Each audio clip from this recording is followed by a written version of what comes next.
महाराष्ट्रात महायुतीच पुन्हा येणार की महाविकास आघाडी सरकार याचा निकाल परवा लागेल। पण मतदानाचा टक्का वाढल्यानं महायुतीकडून आमचंच सरकार येणार असा दावा सुरू झालाय। तर 23 तारखेला संध्याकाळी सत्ता स्थापनेचा दावा करणार असल्याचं राऊतांनी जाहीरही केलंय। पाहूया। महाविकास आघाडीला 160 ते 165 जागा आमच्या एकत्रित निवडून येत आहेत। 23 तारखेला संध्याकाळपर्यंत आम्ही सत्ता स्थापनेचा दावा करू शकतो। मला तर वाटतं की म्हणजे जे आमच्याकडे आता आमदार आहेत 105 ते सर्व आमदार आमच्या सीट निवडून येतील। 23 तारखेच्या निकालाआधीच बहुमतासह सरकारचा दावा संजय राऊत आणि बावनकुळेंकडून सुरू झालाय।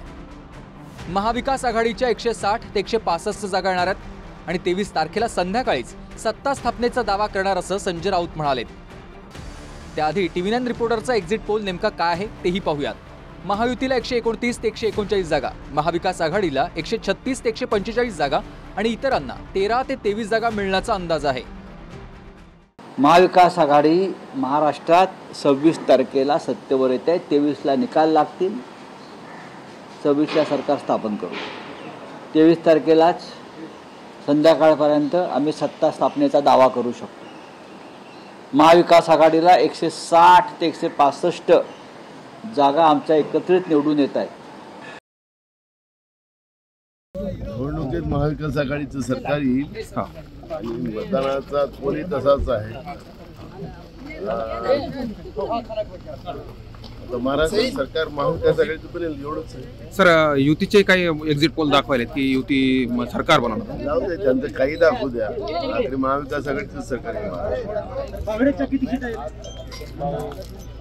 काँग्रेस 75। नाही, मला तर वाटतं की जो आम्ही अंदाजित केला आहे तो आकडा आम्ही पार करू। म्हणजे जे आमच्याकडे आता आमदार आहेत 105 ते सर्व आमदार आमच्या सीट निवडून येतील। मतांच्या आकडेवारीवर नजर टाकली तर महाराष्ट्रात जवळपास 4% मतांचा आकडा वाढलाय। 2019 मध्ये महाराष्ट्रात विधानसभेला 61.4% मतदान झालं होतं आणि आता 65.2% इतकं मतदान झालंय। म्हणजेच 3.6% मतदान वाढलेलं आहे आणि या वाढलेल्या मतदानाचा महायुतीलाच फायदा होईल असा दावा फडणवीसांनी केला आहे। महाराष्ट्रामध्ये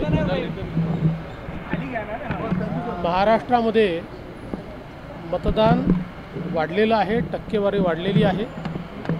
आजपर्यंतचा अनुभव आहे की जेव्हा जेव्हा टक्केवारी वाढते तेव्हाच भाजप आणि मित्रपक्षाला त्याचा फायदा होतो। त्यामुळे आम्हाला अपेक्षा आहे की त्याचा निश्चितपणे फायदा आम्हाला मिळेल आणि महाराष्ट्रात आमचं सरकार तयार होईल अशी मला अपेक्षा आहे। विभागवार एक्झिट पोलची आकडेवारी पाहिली तर विदर्भात एकूण 62 जागा आहेत। 62 पैकी भाजपला 19 जागा मिळताना दिसतात।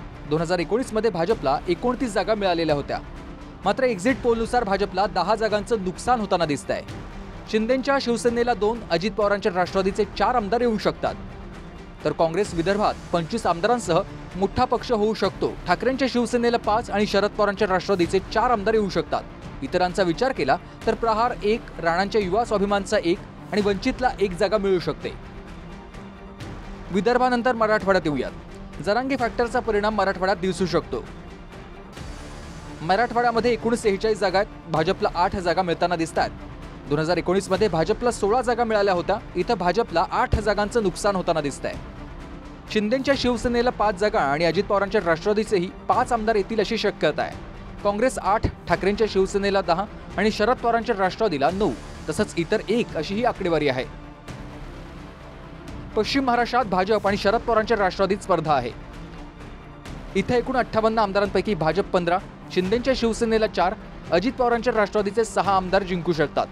तर काँग्रेसला 9, ठाकरेंच्या शिवसेनेला 1, शरद पवारांच्या राष्ट्रवादीला 16, शाहू आघाडी आणि जनसुराज्य आघाडीला 3 जागा मिळतील आणि शेकापला 1 आणि इतरांना 3 जागा मिळू शकतात। उत्तर महाराष्ट्रात भाजपला अधिक जागा मिळू शकतात। उत्तर महाराष्ट्राची 47 आमदारांची स्ट्रेंथ आहे। भाजपला 14, शिंदेंचे 3 आमदार, दादांचे 6 आमदार येऊ शकतात।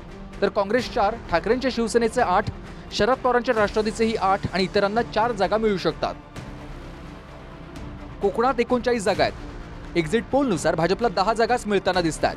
2019 मध्ये भाजपला 11 जागा मिळाल्या होत्या। इथं एका जागेचं नुकसान होईल अशी शक्यता आहे। शिंदेंचे 8 आणि अजित पवारांच्या राष्ट्रवादीचे 1 आमदार निवडून येताना दिसतात।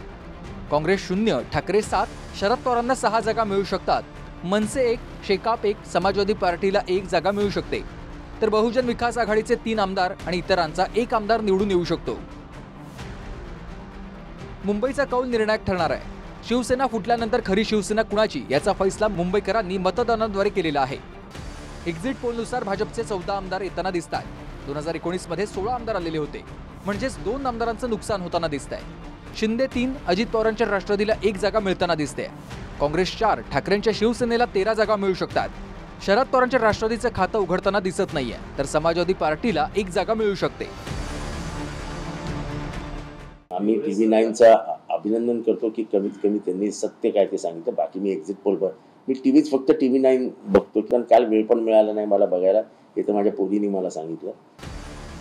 एक्झिट पोलनुसार 13 ते 23 पर्यंत इतर आणि अपक्षांचा आकडा येऊ शकतो. असं झाल्यास अपक्ष किंगमेकरच्या भूमिकेत येऊ शकतात. त्यामुळे आम्हीच सरकार कसं बनवायचं हे ठरवू, असं बच्चू कडू म्हणाले. सगळे अपक्षांनी एकत्रित होऊन बांधणी करण्याचा आम्ही प्रयत्न करून पूर्ण सत्ताच अपक्ष आणि लहान पक्षाची राहील याचा आम्ही प्रयत्न करत आहोत. आम्ही आता कोणाला घ्यायचं ते आम्ही ठरवू. आम्ही कोणाजवळ जायचं हे आता पक्ष ठरवणार नाही, तर आम्ही सगळे एकत्र होईल आणि आम्ही ठरवू आता कोणाकडे जायचं. आणि पूर्ण सरकार अपक्ष आणि लहान पक्ष चालेल, पाठिंबा आम्ही घेऊ. महाराष्ट्रानं दिलेला कौल EVM मध्ये बंद झालाय. प्रत्यक्ष निकाल शनिवारी स्पष्ट होईल. Bureau report, TV9 Marathi.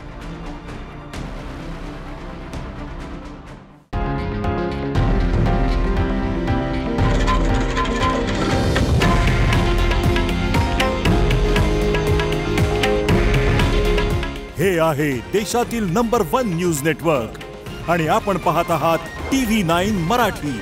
काळजी तुमची, हित महाराष्ट्राचं.